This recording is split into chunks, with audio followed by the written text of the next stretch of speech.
Olá, mulheres, sejam muito bem-vindas ao Direito e Afeto, um podcast pensado para informar a vocês sobre seus direitos, de uma maneira leve, simples, divertida e também com muita seriedade. Aqui, eu acredito que informação é poder. E eu desejo que esse espaço seja utilizado como forma de empoderamento feminino. Fica com a gente que o episódio de hoje está muito bom. Quem sou eu? Meu nome é Raíssa Helena, sou advogada, atuante na área de Direito à Saúde, Direito das Mulheres e Direito das Pessoas com Deficiência. E hoje nós estamos aqui, para receber duas pessoas maravilhosas, do quais eu amo de paixão, e uma delas é ela, Renata Mangueira, que foi minha professora, e eu vou falar o seu currículo de uma maneira muito afetiva. Que é advogada, que é especialista em Direito da Família e Sucessões. Atualmente, ela é conselheira federal da OAB Paraíba e presidente nacional da Comissão de Direito das Sucessões. Seja bem-vinda, professora. Muito obrigada por ter aceitado esse convite. Eu que agradeço, Raíssa. É uma felicidade estar com você, com minha amiga Eliomara.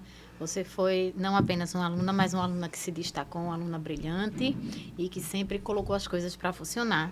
A sua iniciativa desse podcast foi maravilhosa, incrível. Eu tenho certeza que vai contribuir muito com o aprendizado de tantas pessoas, né, que às vezes não sabem sobre aquele assunto que você está abordando. É uma forma de você começar a contribuir, né, com essas pessoas que realmente estão precisando de um apoio, às vezes no início da profissão, ou às vezes até aqueles que já são veteranos, mas não sabem sobre o assunto.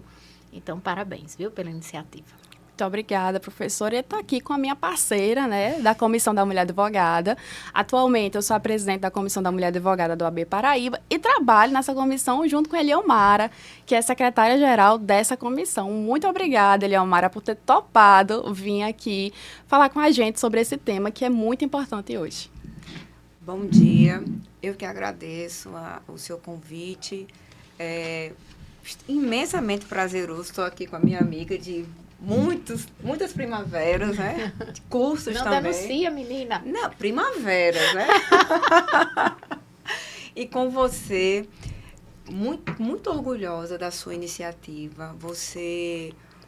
Não vou mais chamar de uma jovem advogada, que você não é uma jovem advogada, você já é experiente no assunto, você está sempre inovando e preocupada com o coletivo, porque a partir do momento em que você tem esse projeto, né, esse podcast para levar o direito à população, né, até os nossos colegas advogados que não militam na área que a gente vai falar, isso aí é uma iniciativa brilhante. Eu que agradeço o convite. Estou aqui ao seu inteiro dispor. E eu não poderia deixar de falar o currículo dela também de uma forma muito afetiva, né? A gente que está aí nessa jornada, no dia a dia, sempre pensando em como trazer, né, para a Comissão da Mulher Advogada novos conteúdos, novos assuntos na perspectiva de gênero. Eliomara, ela é advogada, ela é mestre em Direito Internacional pela Unisantos.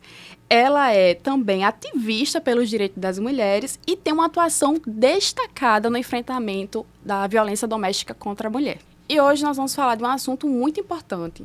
E eu começo falando sobre guarda compartilhada e como é que isso se dá no contexto de medida protetiva, né? E a gente vai iniciar esse bate-papo bem legal, mas falando sobre a sobrecarga materna. As mulheres, conforme dados do IBGE de 2023, elas trabalham cerca de 23 horas por semana.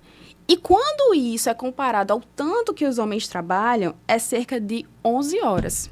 Então, a gente já vê aí que há um desequilíbrio e aí a gente não pode deixar de falar sobre essa questão da desigualdade de gênero, né? Que esse desequilíbrio também é muito fruto de uma construção sociais, de estereótipos, né? De papéis de gênero impostos para a mulher, de que a mulher ela tem que cuidar da casa e que o homem ele tem que trabalhar fora e isso já seria o suficiente.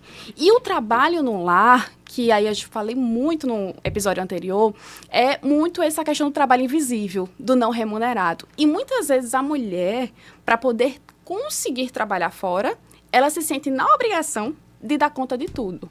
De filho, de casa, para poder também, né, se sentir mulher. E não é isso, a gente tem que começar a desmistificar isso, dizer que muitas vezes isso é um papel social que foi criado pela sociedade, de impor esse serviço, atribuir esse serviço da mulher. Mas o importante é que quando a gente está falando isso no contexto da criação e cuidado com os filhos, a gente está falando de algo que é em conjunto, que é algo entre os dois, entre os pais daquela criança, e não necessariamente um papel apenas da mulher. E aí, né, Renata Mangueira aqui, especialista nesse assunto, como é que funciona, né? Quando o casal se separa, se divorcia, tem filhos, quais são as dificuldades que você mais encontra, né, no início para conseguir administrar esse tempo e, de fato, as partes entenderem como é que vai ficar e funcionar essa guarda compartilhada. O que é essa guarda compartilhada? Isso é muito interessante, Raíssa, porque o que eu percebo, né, e queria só fazer a ressalva de que essas são as minhas conclusões, obviamente. Desde o meu início na vida profissional, que eu me dediquei a essa parte de família e sucessões, ou seja, quase 20 anos. Olha, eu me denunciando, né, Eliomara? Sou testemunha. Eu mesma denunciando minha idade, mas eu não ligo. Mas a senhora parou no tempo, a senhora tem 20 anos. Quem falar o contrário, viu, minha gente? Ai. Mas, enfim, desde o início da minha vida profissional, que eu trabalho com família e sucessões, então já dá para a gente ter uma ideia mais ou menos do perfil, né, do que acontece nas famílias que se divorciam. Então, a minha observação é de que, em sua esmagadora maioria, Raíssa, Eliomara, as mães é que ficam com a sobrecarga das atividades domésticas quando acontece o divórcio. E mais de 95% dos casos que eu peguei, as mães que ficam com os filhos, eles ficam residindo com elas. E normalmente porque elas mesmas querem. É muito difícil a gente ver um pai litigar por uma guarda, tá? Eles litigam pela guarda compartilhada, mas para que os filhos fiquem residindo com eles, foram raros os casos que eu peguei. Normalmente, quando os casais se divorciam, os filhos ficam como lar referencial, que é o nome correto, com as mães, tá? Agora, não existe na lei nada dizendo que vai ser assim. Mas isso é um padrão que a gente encontra, não apenas em nossa região, não apenas no Nordeste, mas a nível do nosso país como um todo, a gente percebe isso, que a maior parte, né, na maior parte das vezes, os filhos ficam, sim, residindo com as mães. Agora, a gente tem aí a lei da guarda compartilhada, que é a Lei 13.058 de 2014, que ela diz que se ambos os genitores tiverem condições de exercer a guarda, que ela deve ser compartilhada.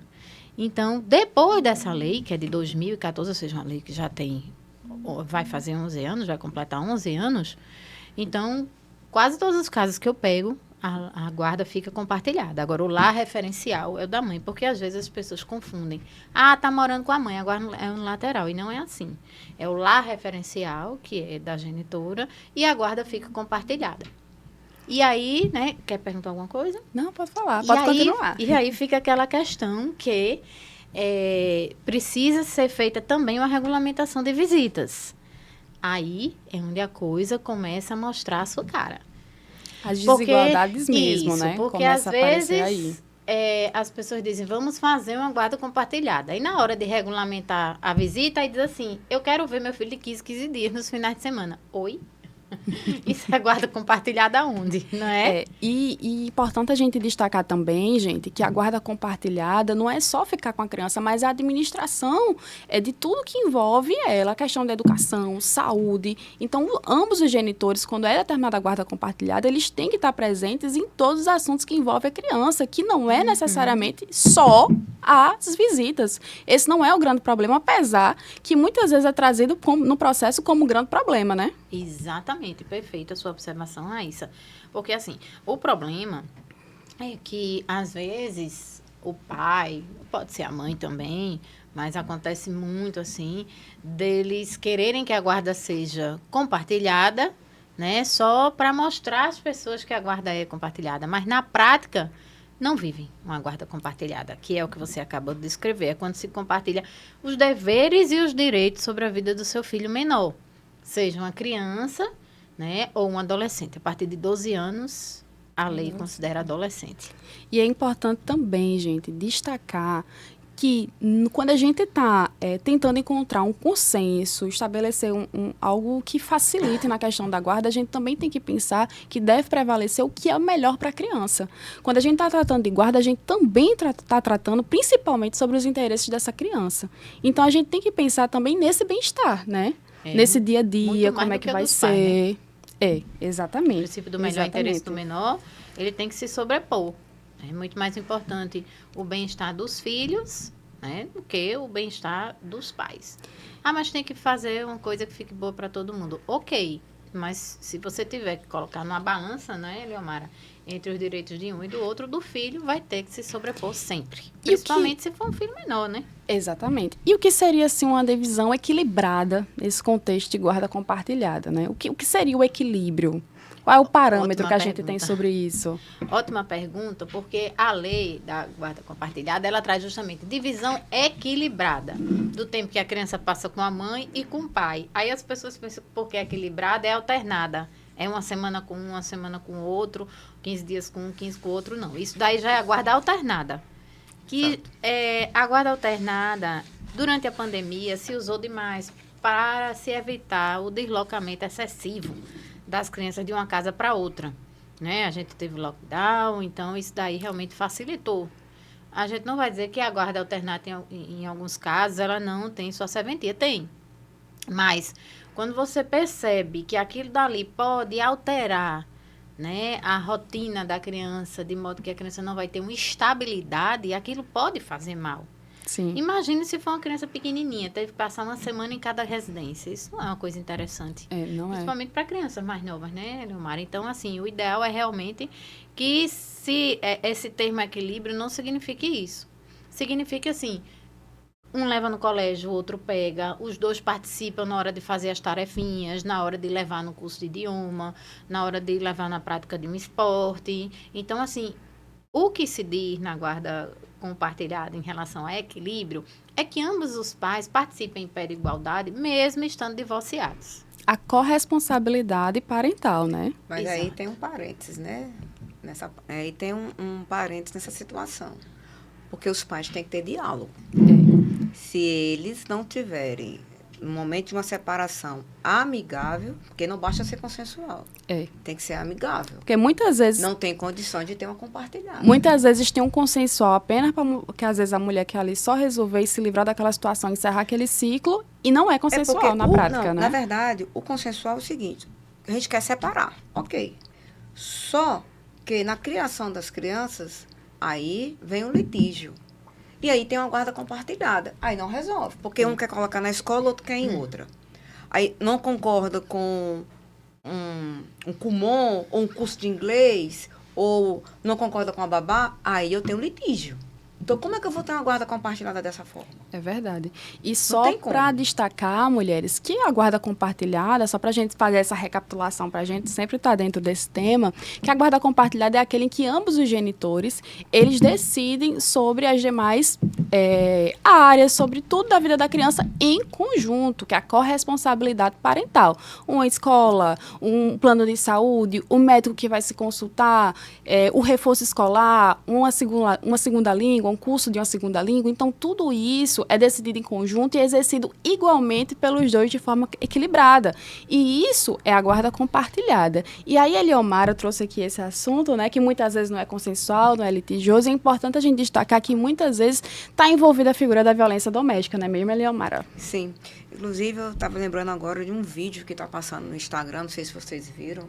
Qual? Eu não sei se foi um caso real, mas a história que estava o genitor reclamando para diminuir a pensão, parece que era R$300. Eu vi esse caso. Viralizou esse vídeo, né? E aí o juiz disse, não, então eu vou tirar a guarda da mãe e vou dar para o senhor sustentar, e ela lhe paga os 300. E o pai não quis. É claro que toda regra tem exceção, né?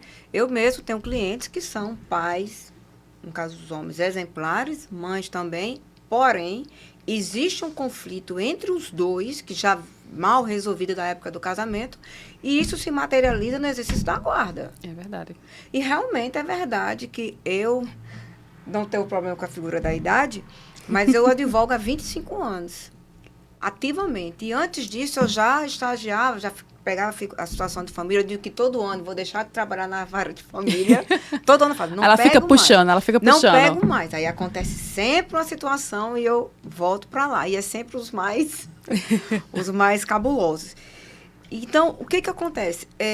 Antes mesmo da lei que fala da violência doméstica, em relação à guarda, que trabalha de forma direta, porque eu vim de uma época, quando eu terminei a faculdade, não tinha figura de guarda compartilhada. A história era o quê? O menino ficava com a mãe e o pai via a cada 15 dias. A legislação da guarda compartilhada é de 2014. Mas quando eu estudei, quando eu me formei, não era assim. Era o tradicional, né? Eu sou filho de pais separados. Então, meu pai, ele foi além do tempo, porque, embora eu morasse com a minha mãe, eu vi meu pai todos os dias. Meu pai pegava na escola. E hoje a gente vê, Renata tem clientes assim, você também tem clientes assim, que é uma guarda compartilhada como? A mãe leva, o pai pega. Não pode estar para o médico, você leva. Então, tem que ter o diálogo. Quando não tem o diálogo entre os dois, não tem condições de ter uma guarda compartilhada. Vai ter que ser o poder decisório, ser a voz da decisão. Aí, caso o outro não goste da decisão, ele tem os meios para recorrer. Mas dizer que tem uma compartilhada entre genitores, né, que estão ali em conflito, não tem condições. E aí, se a gente for também puxar para essa questão cultural mesmo da desigualdade de gênero, esse movimento, né, dos pais serem presentes até mesmo no momento do nascimento da criança, né? Eu considero que é algo que está sendo transformado agora, né, da atualidade. E isso é muito importante, poxa, que bacana, né? Uma criança realmente conseguir exercer o seu direito de ser criada pelos dois pais. A gente tem que pensar nesse sentido também, a gente tem que pensar na criança também, né? A gente entende que os adultos existem várias questões, a gente entende que essa questão de logística pesa bastante, né, na hora de deixar, de pegar, e acontece imprevisto, e é todo aquele rolo, e por isso que é importante que nesse ponto dos filhos, os genitores consigam manter o diálogo. E isso não quer dizer, né, que eles vão estar ali reatando uma relação. Não, isso implica dizer que é necessário para o bem-estar da criança agora dentro dos limites, né? Porque, de fato, existem casos que esse diálogo fica impossível. Sim. E falando dessa presença, né, antes da gente falar um pouco mais sobre essa questão da violência doméstica, é importante também, professora Renata, a gente destacar como é que seria essa questão de aniversário, que dá muito problema. A mãe fez o aniversário e não me chamou, a mãe é obrigada a chamar para o aniversário, como é que fica as datas festivas, comemorativas? Inclusive aí a gente entra na parte da regulamentação de visitas, que ela é essencial, principalmente nesses casos onde existe essa falta de diálogo. Infelizmente, as pessoas confundem muito conjugalidade, que é a relação entre o homem e a mulher, com parentalidade, que é a relação dos pais com os filhos, né? A gente sabe que isso acontece realmente, não adianta a gente querer, né, tapar o sol com a peneira, como a Eliomara disse, isso torna realmente muito complicada uma guarda compartilhada. Daí a necessidade de uma boa regulamentação de visitas, para que se evite esse contato, que muitas vezes é inviável. Eu pego muitos casos, quase a maioria dos divórcios, né, que eu pego, onde as pessoas não conseguem realmente dialogar. Às vezes são bloqueadas. Eu digo, como é que a pessoa tem um filho em comum e é bloqueada do WhatsApp da outra? Tá? E às vezes é bloqueada do Instagram, até, mas se ela for ver meu Instagram, vai dizer que pode aumentar a pensão, que meu padrão de vida é alto e tal. Então, assim, normalmente existe essa dificuldade. Fazendo uma boa regulamentação de visita, Eliomara, a gente consegue ter uma guarda compartilhada, né? De modo que os genitores não precisem ter esse contato. Agora, tem que ser uma regulamentação de visitas muito bem feita, muito bem delimitada, esmiuçada, para que isso venha acontecer. Aí você pergunta, e o aniversário? O pai pode fazer a festinha dele, a mãe pode fazer a festinha dela. Qual é o mundo ideal? Onde ambos os genitores possam participar da festinha da outra. Mas como é que você vai colocar numa festa que você organizou uma pessoa que você odeia? Então, assim, às vezes acontece de não convidar mesmo. E aí a festinha fica incompleta, Quem é que fica triste? O menor. Mas não existe essa obrigação de convidar. Não existe. Olha aí, não mulheres. Não existe essa obrigação de convidar. De jeito nenhum. Não existe essa obrigação de convidar. É o ideal, mas não há uma obrigação. O que acontece é que a lei, ela deixa algumas lacunas que realmente a doutrina, a jurisprudência que vão completar. Então, a gente não tem nenhuma lei dizendo assim que é obrigado ou que não é de fazer tantas coisas, mas o bom senso deve Prevalecer. Prevalecer nessas horas. Mas, infelizmente, muitas famílias não respeitam esse bom senso e partem para cima um do outro de modo tão cego que termina que os filhos ficam prejudicados nessa situação. E aí, o que é que eu coloco, né? No aniversário, eu boto que almoça com um e janta com o outro. Às vezes, até isso dá briga. Porque um faz, eu quero almoçar, o outro faz, eu também. Aí eu digo, gente, tem que ficar almoço com um e jantar com o outro.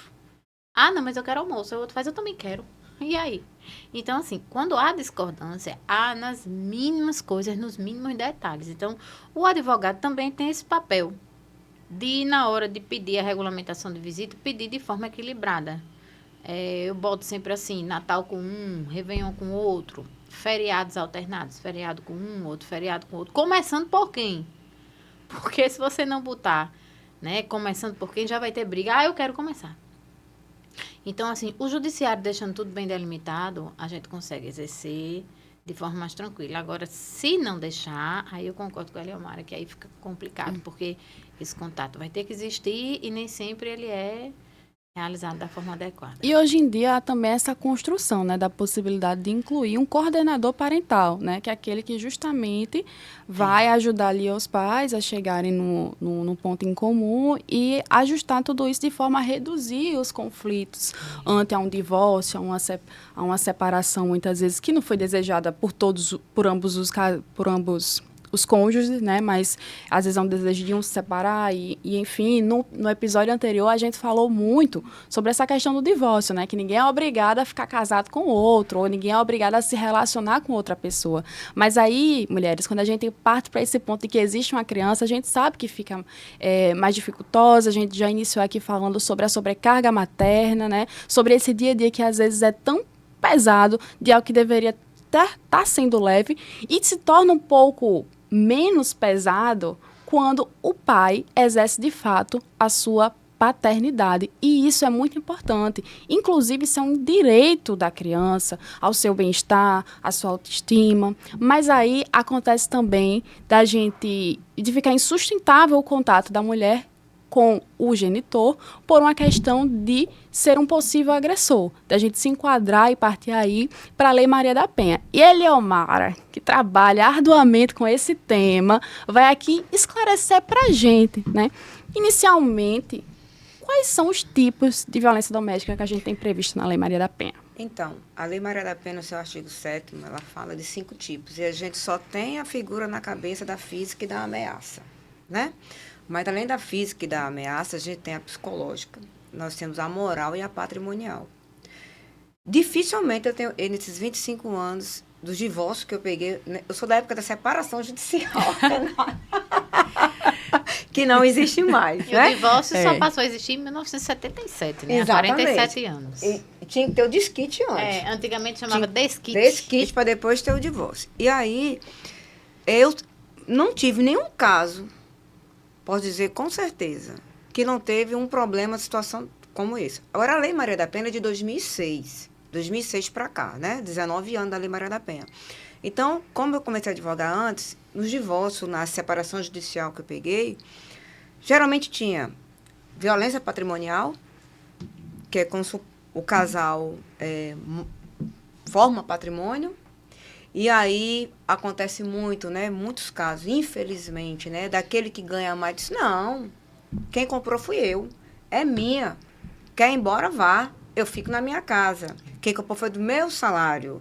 Ou então, se é o salário do homem que é utilizado como poupança, não, o que tem na conta lá é meu, foram minhas economias.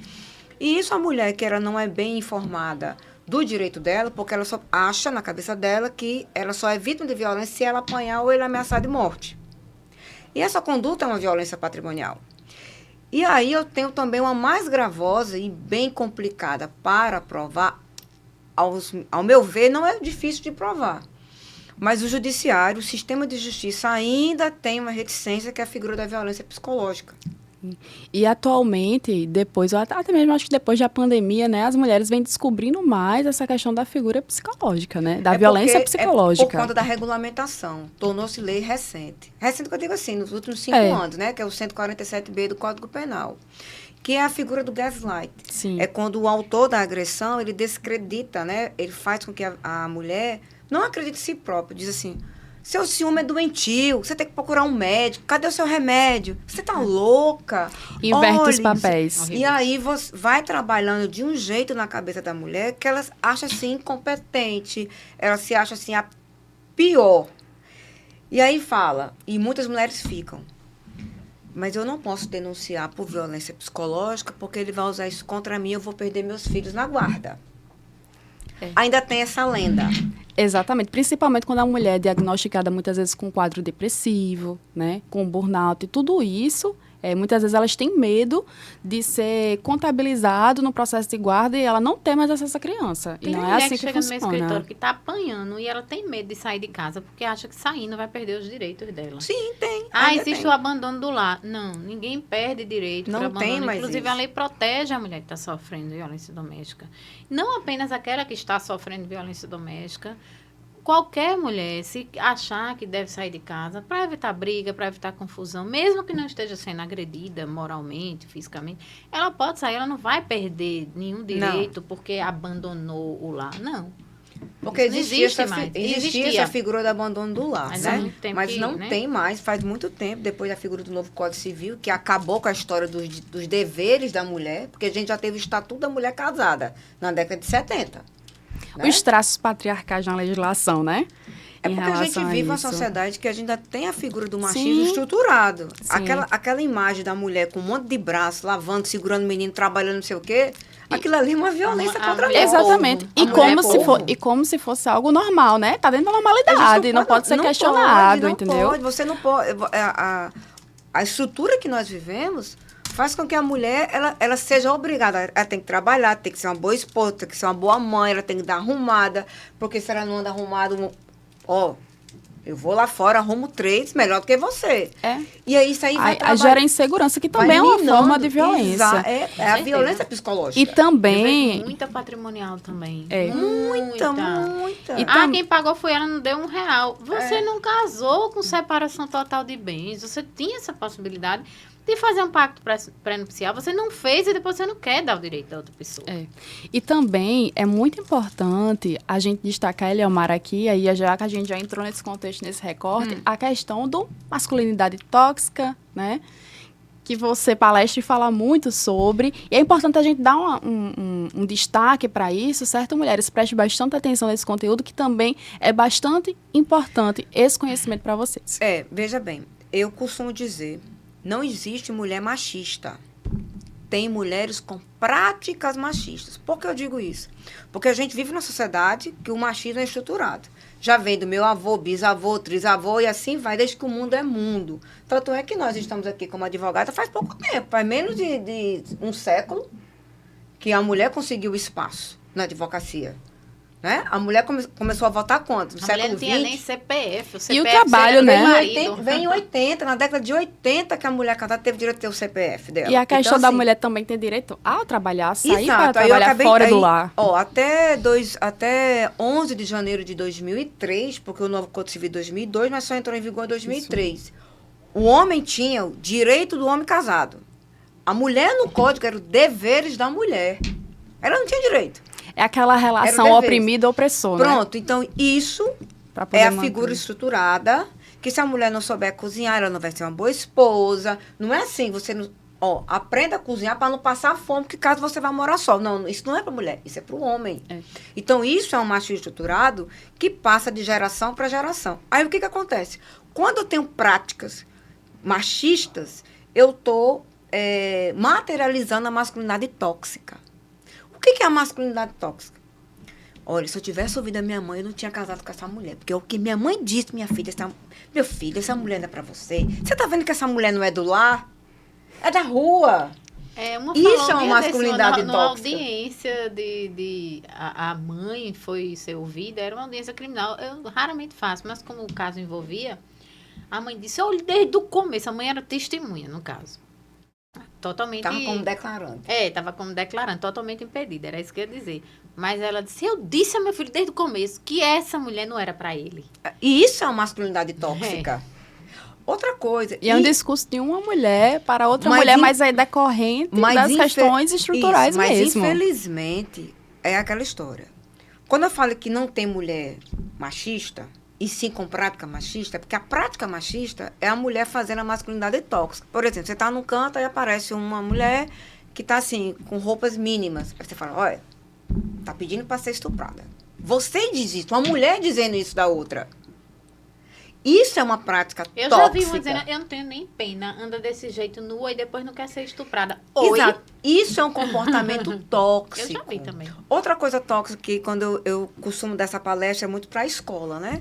E peguei os adolescentes, a turma já universitária, eu disse, olha, essa prática de você ficar vigiando o celular do parceiro, tanto o homem vigiando da mulher, quanto da mulher do homem. Isso é uma prática tóxica. Se o tem que ter essa individualidade. Se o celular fosse para ser do casal, era cadastrado em 2 CPF. É cadastrado em qual CPF? De quem está usando. A pessoa liga para fulano, não liga para os dois. Isso é errado, você está invadindo. E o seu direito começa e termina quando você reconhece o direito do vizinho. É verdade. Então, a pessoa bota rastreador. Tem uns aplicativos onde você localiza cada membro da família, você sabe onde ele está. Isso é uma prática tóxica. Isso pode ser interessante do ponto de vista da segurança, mas a gente sabe que isso às vezes é para mascarar uma segurança. Isso é uma o controle, disfarçar o controle. Isso é uma prática, outra prática. Olha, mas olha, se aconteceu tóxica. alguma coisa com você, não vai dizer que eu não mandei botar aquele aplicativo, viu? Porque você não quer que eu lhe encontre. É que nem aquela música de Kid Abelha, né? Tira essa roupa. Olha, outra prática tóxica é em relação à pensão alimentícia, quando o pagante da pensão, que ele tem que fazer em parcela única, mas eu já ouvi, não, eu pago por semana, porque se eu botar toda fulana gasta, ou fulano gasta. Isso é uma prática tóxica. Total. Quando se separa, se divorcia, e a outra parte, só para infernizar a vida do outro, fica distribuindo alguns processos, a guarda está resolvida, as visitas estão resolvidas, mas não. Fica lá, vou regulamentar, vou diminuir a pensão, que é chamada de lawfare na violência doméstica. E tá assim, infelizmente. Esses dias eu tava em casa, né? E meu vizinho tem uma playlist que é escutada aos sábados, né? Tudo bem, olha, meu vizinho não é uma crítica a você não, viu? Mas eles têm umas playlists, aí escuta. Muitas músicas são boas, viu? Gosto bastante. E eu já confessei isso pra eles. E aí eu tava escutando uma música que eu fiquei parando assim, refletindo na letra. Eu acredito que deve ser uma música dos anos 2000, 2002, né? Que é uma que faz assim, não ligue se eu te perguntar, nem vá se estressar se eu quiser fazer. Com quem, onde você vai, que horas vai voltar, o que você vai fazer. E quando você vai refletindo, né, e no final fala, porque quem ama, cuida, né? E, de fato, essa forma de amor é uma forma de controle. E essa forma de controle tem que se ficar atenta. É porque cuidar e controle são situações diferentes. O fato de você cuidar do parceiro, você quer o bem-estar do parceiro. O controle, você quer o seu bem-estar. Você quer que ele faça algo que lhe deixe tranquilo. Isso é controle. Isso é uma prática tóxica. Agora, se eu cuido do meu parceiro, por exemplo, olha, você já tomou seu remédio? Hora do almoço, você não pode ficar tanto tempo sem almoçar. Eu me preocupo com a vestimenta do parceiro. Mas naquela situação de que ele goste, eu reconheço a individualidade, o direito dele. Agora, quando eu tenho, por exemplo, minha filha, essa saia está muito curta. Está curta para quem? Para ela ou para ele? Para ele, porque para ela não está, para ela está colocando. Aí, não quero que você use essa roupa que está muito curta, ou esse decote está muito profundo. Aí já vi a mulher falar assim, boa parte fala, mas você me conheceu assim, mas é diferente, hoje você é minha mulher. Esse é um controle, essa é uma violência. E aí eu lembro da música de Roberto Carlos, Esse Cara Sou Eu, de 2012, essa música. Já existia a Lei Maria da Penha. Não, e assim, todo mundo, que música, como eu queria esse homem. Eu digo, Deus me livre, que eu queria um homem desse na minha vida. Aquela música de Sting, Every Breath, não sei o que lá, é uma música de controle, de controlador. Não, Esse Cara Sou Eu. Aí eu até abri aqui, Vai falar só o primeiro trecho. O cara que pensa em você toda hora, que conta os segundos se você demora. Está todo o tempo querendo te ver, porque já não sabe ficar sem você. Até aí, já começa a entrar no cara meio psicopata. Aí piora. E no meio da noite te chama, o cara vai acordar você no meio da noite, tá? Pra dizer que te ama, esse cara sou eu. Rapaz, o cara, meu marido me acordasse madrugada pra dizer que me ama, eu ia dizer, diga amanhã de manhã.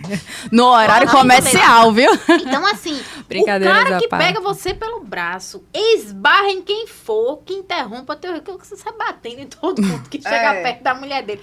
Então, assim, todo mundo é louco por essa música. E eu consigo enxergar uns traços, assim, de uma cultura muito machista nessa música, sabe? Demais. Roberto Carlos, eu adoro você, mas, assim, tem umas coisas que a gente lê que é o que as pessoas gostam, mas que tem essa cultura machista por trás. E aí, mulheres, é muito importante. É um eterno vai uma mulher fazer, essa cara sou eu. É muito importante que vocês prestem de fato atenção, né? Porque isso vai muito de relacionamento para relacionamento, elas precisam estar atentas aos indícios, isso aí a gente tem os veículos, né? Se tiver alguma dúvida, pergunte, procure alguém que fale sobre o tema, que converse sobre o tema, até mesmo uma advogada para lhe orientar, mas é importante você estar atenta em relação a qualquer sinal de possível violência. E aí, continuando nos tipos de violência contra a mulher, a gente tem também a violência sexual, né? Sim, é muito importante, porque é muito importante destacar isso. A violência sexual, até não faz nem 20 anos, o marido tinha total controle do corpo da mulher durante o casamento. Então, a mulher casada jamais poderia ser estuprada pelo seu marido. Ela querendo ou não querendo fazer sexo, ele querendo fazer. Inclusive, eu não sei se foi novela ou uma série na Globo, que mostrou, até faleceu o ator, que era José Wilker, vá pro seu quarto, que depois eu vou lhe usar. Ela querendo ou não querendo, aquilo era uma realidade. Depois, foi recente, eu digo recente, nos últimos 15 anos, foi reconhecido que o sexo, a mulher e o homem, eles são donos do próprio corpo. Eles apenas compartilham com o parceiro. Então, a vontade dele tem que ser respeitada. Então, uma mulher, no âmbito do matrimônio, da união, se ela não quiser fazer sexo e for forçada, eu tenho estupro. Eu tenho estupro. É muito importante estar também atenta a isso. Eliomara, mas só no casamento? Não. Qualquer relacionamento. Figura de afeto. Não é não em toda situação. Isso não pode ser romantizado. E a gente vê umas práticas aí, né? Pega pelo cabelo, puxa não sei das quantas, dá aquela, né? Isso não é mais possível, porque durante anos, durante décadas, durante séculos, o machismo foi romantizado. A gente, veja só, se o estuprador casasse com a vítima, ele não praticava mais crime. A mulher era roubada, a mulher podia ser roubada. Aí se ele casasse com ela, estava tudo certo, nada errado. Durante séculos foi romantizado isso, né? Da mulher esquenta a barriga no fogão e esfia no tanque. E do casamento cedo, né? E do casamento cedo, 11, 12 anos de idade. A idade núbio agora é 16 anos. É. Mas o Brasil ainda não tem mais exceção. O Brasil ainda se casasse com menos, se tivesse grávida, podia. Agora não tem mais nenhuma exceção. Mas, Renata, o Brasil ainda é o 4º país do mundo em casamento infantil. Abaixo de 16 anos. O que é proibido por lei, né? Abaixo de 16 anos. Dá um absurdo isso. A gente tá vendo aí que cada vez mais a gente vai, né, discutindo, vai pontuando, vai falando, e o quanto é importante, né? A gente tá trazendo esse assunto, é um assunto muito delicado, é um assunto muito sensível, mas mulheres a gente tá trazendo aqui porque é necessário. E aí a Lei Maria da Penha também traz, né, as nuances de como pode ocorrer, né, essa violência entre pai, entre filhos? Como é que é? Explica isso pra gente, os A ambientes. Lei Maria da Penha, ela é aplicada da violência contra a mulher em situação, no relacionamento amoroso, também em âmbito familiar, ou então acabou o relacionamento, acabou faz 10 anos, mas, por exemplo, se teve algum contato, se tem um filho em comum com a figura da guarda, e aí o camarada mandou uma mensagem desaforado para a mulher, com uma briga que acontece demais. Se separa, se divorcia. Não, a gente se entende bem em relação à guarda. E aí, no desenrolar da guarda, começa a ter problema, conflito. E não procura um advogado para resolver. O que acontece? Esse conflito vai parar na delegacia. Da delegacia vai para onde? No juizado de violência doméstica. E aí fica, mas eu nunca tive nenhuma multa de trânsito, e ela me colocou na Maria da Penha, e agora eu não sou bandido. Aí começa um conflito bem maior.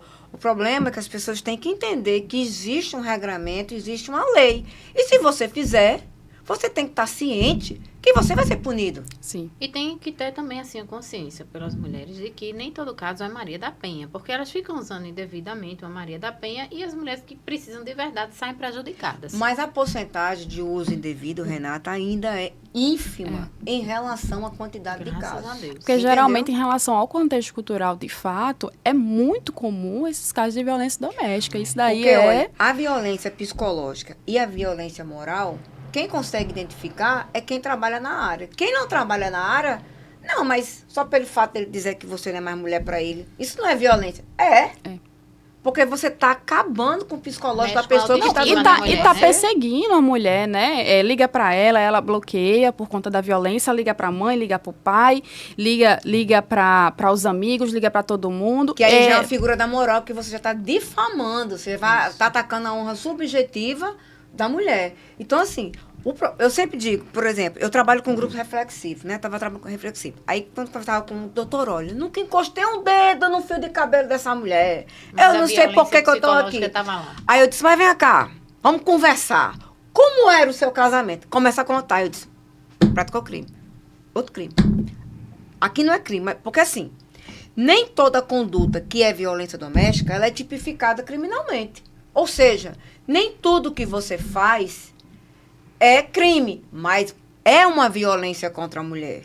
Porque Entendeu? ele encostou um dedo, acha e que a é o lei- marido perfeito, né? Mas acabou com a autoestima da mulher. E a lei da violência doméstica pode ser aplicada tanto para questões cíveis como criminal. E aí a gente precisa também ter esse ponto sempre em vista e sempre em mente, porque vem possíveis responsabilizações por indenização, por danos morais. Então isso aí é extremamente importante. E também o que muito pega as mulheres, né? Estou sofrendo violência, me reconheci, né? Nessas hipóteses, nesses quadros. E aí o coração pesa, fica difícil. Muitas vezes é um choque descobrir que ela está sendo vítima de violência. Isso Elas é se muito... preocupam muito com o parceiro. Eu não quero botar um processo em cima dele. Com a senão ele família vai do perder o parceiro, emprego, vai perder não sei o meus quê. filhos, aí É, aí eu se não vou preocupa chamar com a polícia, família do parceiro. porque se ele sair preso aqui, o meu filho vai ver ele no camburão. Se preocupam muito com ele, só que eu sempre faço a Esquecem pergunta, e de você? Ele se preocuparia com você? Não. Então por que você está se preocupando com ele em relação a isso? Eu sou muito assertiva. E a mulher precisa se proteger, ter essa consciência de que ela é uma prioridade, sabe? De ser fiel a ela. Eu acho que também é uma questão da mulher se entender de que ela também é digna de proteção. Que muitas vezes, em decorrente do machismo estrutural, as mulheres não conseguem se ver dessa maneira, de que também ela precisa ser protegida, de que também ela pode se proteger, que tem uma lei que ampara elas. Sabe, assim, eu penso da seguinte forma. O problema começa no início do relacionamento, com algumas condutas tóxicas de ambas as partes. E aí você vai deixando. Chega uma hora que afunila. Que hora é essa que afunila? É quando realmente incomoda, é quando o respeito vai-se embora, que é um xingando o outro. Porque para chegar numa situação daqueles murros que a gente viu no elevador, tanto em Natal quanto em Brasília, ali tem uma vida pregressa de violência, de conduta abusiva há muito tempo. Ele pode até nunca ter batido nela, mas até nunca ter empurrado. Mas a primeira violência que vem é a comportamental e a figura da fala. Porque ali é uma situação que não tem respeito como ser humano. Entendeu? Se manifesta então, de você diversas tá num formas. relacionamento abusivo, é um controle de telefone. Tá onde? Tô no trabalho. A pessoa vai e faz uma chamada de vídeo para saber se você tá no trabalho. E acha que a mulher tá traindo. Ou então com todo pede para mundo, mandar a né? localização, né? Manda a menina, esse negócio da localização. localização tem uma história comigo. Teve um tempo aí que eu comecei a sair com uma pessoa e de repente, do nada, mandava uma mensagem, eu vi, opa! Quando eu vi era a localização, eu disse, "Oxi, tu mandou errado." Aí eu mandava, boa tarde, tudo bem, tudo. Aí eu, encabulado, não perguntava, por 2 vezes, eu não perguntei o porquê que ele me mandou aquela localização. Deixei passar. Porque queria que você mandasse de volta. Obviamente, eu não entendi nem mandei. Aí, na 3ª vez que ele me mandou, aí eu tava com uma amiga psicóloga do lado. Aí eu disse, repara, fulano me mandou uma localização. Ela disse, ele faz isso sempre? Eu disse, não, mas umas 3 vezes. Ela disse, você sabe o que é isso? Não, ela... Pense direitinho, tira o seu lado emocional de lado Você e mandar de pense. volta fazer o mesmo. Aí eu disse, Oxe, será que ele quer saber o que é que eu estou fazendo? Óbvio. Ele mandou o dele para você fazer o mesmo. Ele quer saber o que é que você está fazendo. Se é da conta dele, é. Aí pronto, daí eu já sabia. Você acha tão absurdo que não acredita. Daí, desse dia em diante, eu disse, não. Nem começou e também não vai. Porque para eu ter um relacionamento, a pessoa pode ser o que for, boa, tal. Mas com esse comportamento, sabendo que eu trabalho na área, não vai dar certo. Não dá certo. Não vai dar certo. É verdade. E falta isso pra gente. Essa questão da identificação, mas aí são tantos fatores, né? Até mesmo assim psicológico. Eu tiro muito assim, porque eu sempre vejo muitas mulheres, né? Isso aí já é uma visão pessoal, que tem uma baixa autoestima, né? E às vezes não consegue notar. Isso é tão complicado, porque são tantas nuances. Não é só a questão, né, da gente notar e da gente conseguir perceber. Você teve uma pessoa ali do lado que, pensa melhor, né? Mas é muito complicado você se ver nesse cenário, você ver que uma pessoa que você ama, ou que você está super interessada, vai fazer aquilo com você. É muito nós fomos criadas, delicado. Nós fomos criados com aquela história de que a mulher tem que ter um parceiro. A mulher tem que ser mãe. A mulher tem que ter um parceiro. Então, a gente tem essa situação. A construção da família brasileira, né? Exatamente. Nós tem esse padrão. E por conta desse padrão, a mulher se submete a muita coisa. Entendeu? Só que o problema é o seguinte. Tem uma hora que a conta chega. Pode demorar. Pronto, faz uns 15 dias que eu dei essa palestra. Eu dei já para adultos. E aí é muito gratificante que quando terminou, uns 3 senhores, já depois de 50. Olha, doutora, eu me identifiquei nessas práticas aí.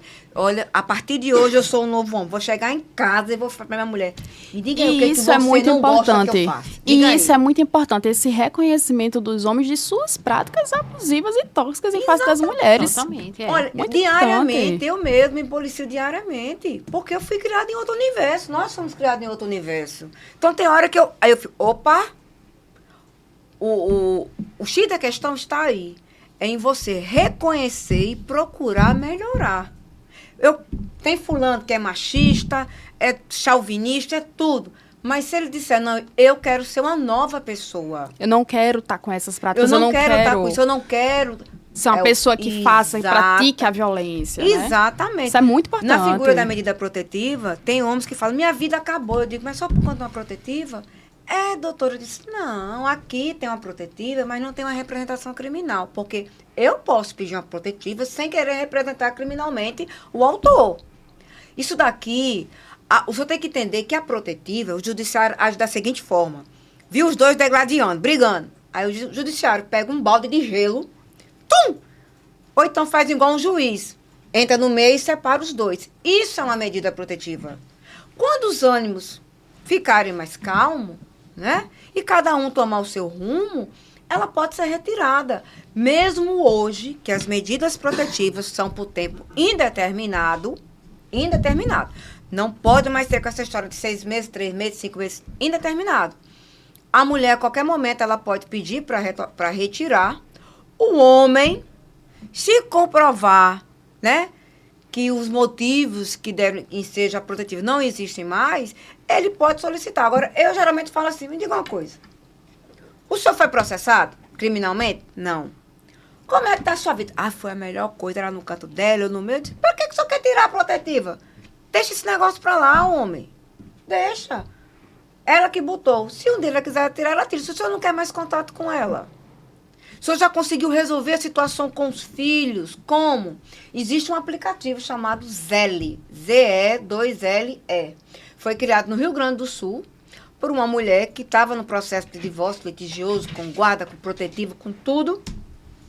E aí, esse é como se fosse uma ajuda do Google. Que aí você coloca todos os atos, né, da criança, médico, escola, tal. Você vai alimentando. A agenda da criança. A agenda da criança. Você vai alimentando e aí cadastra as pessoas que podem ter acesso. Pronto. Acabou o diálogo, mas tem ali aquela agenda, né? Então, uma protetiva para o homem não é um fim do mundo. É um alerta para que ele veja onde ele errou. Revise suas práticas. Entendeu? Onde ele errou e procure se reconstruir. Eliomara, e aí quando a mulher se vê nessa situação, quem ela pode procurar, né, em primeiro lugar, né, quem ela pode procurar para poder ver os encaminhamentos para o seu caso? No caso, uma mulher que está sofrendo violência, como é que ela Isso. pode descobrir em quem procurar? Isso. Onde ela pode procurar ajuda. Pronto. Nas capitais ou na região metropolitana, geralmente tem delegacias da mulher, certo? Então, ela pode ir na delegacia da mulher, ela fala o que acontece e pode pedir uma protetiva. Ah, mas eu não quero ir para um ambiente de delegacia que eu acho muito pesado. Aqui na Paraíba, o Tribunal de Justiça da Paraíba tem a Maria da Penha virtual. Ela tem aplicativo e também tem no site. A mulher preenche os dados lá, conta a história e pede uma protetiva. Ah, mas é muito complicado. Então, eu posso procurar o quê? O centro de referência da mulher que tem nos municípios.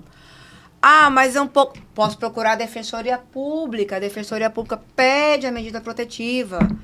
Ah, mas onde eu moro, a Defensoria Pública é dentro do fórum. Você pode procurar o Ministério Público. Pode procurar uma amiga que vai na internet, numa lan house, e faça isso. Até numa farmácia, você chega no local e fala, eu estou sendo vítima de violência doméstica, mas eu não sei onde procurar. Você tem que falar. E Tem aqui, que verbalizar. existe o BO Online, né? Para a medida protetiva na Polícia Civil da Paraíba. Então, quando o Maria da Penha Virtual veio, do Tribunal de Justiça da Paraíba, que pegou a Maria da Penha Virtual, ele meio que supriu essa situação do BO Online. Entendeu? Porque o BO Online, ele só serve se não fosse para o caso de lesão corporal. Porque Sim. você tem que fazer o exame de corpo de delito. O BO Online, você faz o BO Online, aí ele manda para o delegado, aí o delegado ratifica, dali ele manda para o juizado de violência doméstica para ter a medida protetiva. Quando você faz no Maria da Penha virtual, você preenche, dali já vai direto para o juizado de violência doméstica. Entendeu? Não precisa do intermediário, né? Consegue avançar uma etapa. Exatamente. Como também pode procurar também a delegacia da mulher. Tem os prós e tem os contra. O contra, o mínimo, é porque é o seguinte, funciona em dias úteis. E na delegacia, quando você pede, por exemplo, depois das 18 horas, ou pede no feriado, ou pede no final de semana, a delegacia já manda direto para o plantão do judiciário. Né? Só que na delegacia, eu digo porque eu tive uma experiência, eu trabalhei durante 3 anos na delegacia da mulher, prestando assessoria jurídica, quando eu trabalhava na Defensoria Pública, e via muitas mulheres que quando vinha na placa Defensoria e sabia que ele tinha um advogado, corria para a minha sala porque não queria botar o marido na justiça, botar na delegacia. Não Todas queria... as questões que a gente já comentou Aí aqui, eu tinha né? que explicar, tal, não sei o quê, não sei o quê. Aí, quando ela... Graças a Deus que hoje os meios de comunicação, Instagram, TikTok, né, tá propagando com mais eficiência a figura do combate à violência doméstica. Que eu até acho que, não fala assim, aumentou os números. Realmente, os números aumentaram. Mas eu acredito também que os números aumentaram, por quê? Porque tá tirando a poeira debaixo do tapete. As mulheres estão denunciando. Um fato novo, de uns 3 anos para cá... Você vê que quando tem essa denúncia aí do soco, no instante começa a aparecer. Apareceu na semana seguinte outra que levou soco também. Exato, porque o condomínio é obrigado também a denunciar. E as pessoas começam a falar, porque dizem, olha, ela falou e ela está sendo protegida. Então, agora eu me sinto mais e outra coisa, segura, a figura do feminicídio aumentou? Aumentou. Mas também nós temos que saber que de uns 3 anos para cá, aqui na Paraíba, isso aí eu digo porque eu já participei de uma reunião do GTI, aqui na Paraíba, toda morte de mulher, ela é investigada como se feminicídio fosse. Por quê? Porque nós já tivemos casos aqui na capital, não morreu afogada, foi um afogamento. E assim e não foi. investigar Depois realmente se envolvia gênero. Foram ver que não era, que era um feminicídio. Então, ficou acertado que toda morte de mulher, independente de ser suspeita ou não, é analisada, analisado como? Vai olhar se tem um histórico de violência doméstica, um cuidado melhor na figura da autópsia, né? Então, isso fez com que também aumentasse o feminicídio. Essa e o proteção, outro lado, né? a intolerância, né? Infelizmente, a intolerância. Porque o que a mulher quer? O que nós queremos? A gente não quer em direito ser maior do que o homem. Que é proteção. Nós queremos igualdade de direitos. É claro que com as suas limitações. Por exemplo, tem coisa que só cabe ao homem, como tem coisa que só cabe à mulher. Entendeu? Mas nós queremos o reconhecimento de igualdade de direitos. É isso que nós queremos. Não é que a gente quer mais do que o homem. E a proteção. E a gente sabe que, em termos de políticas públicas para mulheres, nós somos tratados como um grupo vulneráveis, porque nós somos. E isso não quer dizer que a gente vai ter leis porque a gente é melhor do que os homens. Não, é porque a gente necessita, né? Eu sempre faço essa fala e me pesa bastante desde que eu fiz essa seguinte reflexão. A gente precisa de legislação que nos proteja no âmbito da nossa casa. A gente precisa de legislação que nos proteja no âmbito do nosso trabalho. A gente precisa de uma legislação que nos proteja no âmbito do hospital. Então, tanta violência, né? Quando a gente vai olhar, são tantas necessidades, tantos meios que a gente precisa ser protegidas. E, assim, a gente só vê que é necessário esse combate. Olha, eu sempre sou questionando assim, doutora, a mulher tem Delegacia da Mulher, Lei Maria da Penha e tem a Lei de Feminicídio. Eu disse, você está errado. Ele, não. Cadê que o homem não tem? Eu disse, tem. Não, o homem não tem o João da Penha. O homem não tem o João da Penha. Eu disse, tem. Porque se a mulher bate em você, ela pratica o crime do artigo 129. Ela pratica lesão corporal. Há uma tipificação criminal. Aí ele fala, mas não tem delegacia do homem. Tem a delegacia normal. Você chega lá e diz, ó, minha mulher me bateu. Eu vou fazer isso, vou ficar com vergonha. Eu disse, mas era machismo, crime. Mas que ele tem E o respaldo legal pra feminicídio, isso, eu disse, sabe por que teve a lei do feminicídio? Porque, infelizmente, vergonhosamente, no nosso país, eu não posso falar dos outros, falo do país onde eu moro. Matou por amor. Matou por amar demais. Matou porque não conseguiu viver sem ela. Sim, mas não matou. A gente tem casos históricos, emblemáticos no Brasil. Exemplo, Pimenta Neves, um jornalista no início dos anos 2000 que matou a namorada E é importante a gente destacar que a mulher não é uma posse, né? Ela Não é é um uma objeto, propriedade. exatamente. Ela é uma pessoa que tem dignidade humana e que precisa, sim, A célebre frase, ser se não for minha, preservada. não será de mais Não, ninguém. e era vergonhoso. Matei porque lavei minha honra com sangue. E conseguia. É difícil. Conseguia. O Brasil teve uma condenação na Câmara Interamericana de Direitos Humanos por conta de um feminicídio ocorrido na Paraíba. Porque passou o tempo e o camarada não foi punido. Maria da Penha é uma. Maria da Penha estava já para a figura da prescrição. Entendeu? Porque é a estrutura machista em que vivemos. Então foi necessário ter uma lei de feminicídio. Dizer, olha, é o seguinte. Porque matou homem ou matou mulher com um meio de execução qualificado, eu tenho um homicídio qualificado, de 12 a 30.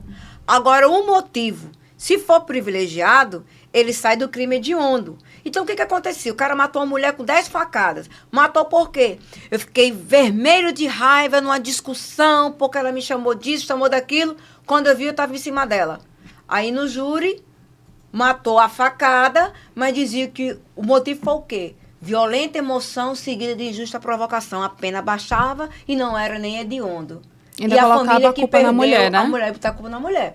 Hoje, com feminicídio, se o motivo do crime foi a mulher que morreu por ser mulher ou em situação de violência doméstica, é 20 a 30 e acabou-se. Acabou.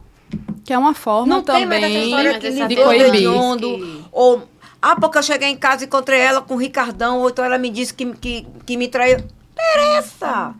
Matar 121 é crime independente do gênero. Ninguém pode fazer.